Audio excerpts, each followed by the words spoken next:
আমার জন্য তো দুর্ভোগী যাতায়াতে, আমি তো যেতে পারতেছি না, লাভে হেঁটে যাবো।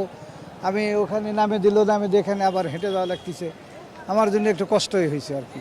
আমরা তো যাত্রাবাড়ি থেকে আসছি, তো যাত্রাবাড়ি থেকে গাড়ি পাইতেছি না, এই অবস্থা এখন কি করবো না, আমরা তো হাইটে আসছি পুরাটাই মোড়ে এভাবে আসছি,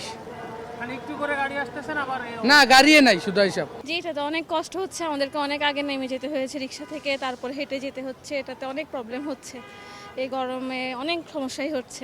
নিশ্চয়ই তো এটা অবশ্যই খারাপ, কারণ আমরা এখন বাংলা মোটরতে হেঁটে আসতেছি যে মেট্রো রেলে উঠবো। আমি চাচ্ছিলাম যে আমি ওই বাংলা মোটর পার হয়ে যায় গাড়িতে উঠে পল্টনে চলে যাব। এখন আমার জন্য তো কষ্টকর, এটুকু হেঁটে এসে এখন আবার মেট্রো রেলে উঠবো। আমরা সাধারণ মানুষ, আমরা সবসময় চাই যে আমরা সবসময়ের জন্য ভালোভাবে থাকতে চাই, ভালোভাবে স্বাধীন আমরা থাকতে চাই।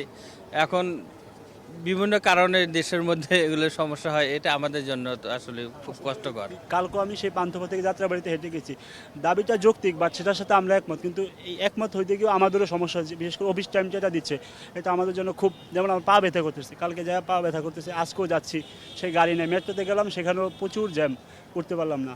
তা আমাদের জন্য, যদিও দাবিটার পক্ষে আমরা, কিন্তু এটা আমাদের জন্য কষ্ট হচ্ছে। রাস্তার মোড়ে মোড়ে ওরা তো পারছে না, কি করবে তারা? তো মানে দেয়ালে পিঠ থেকে গেছে, তারপরে তারা রাস্তায় নামছে। আগে তো সবাই বলছে, কিন্তু কেউ তো এটা মানছে না। এটাই আমিও সমর্থন করি, আমারও ছেলে মেয়ে আছে।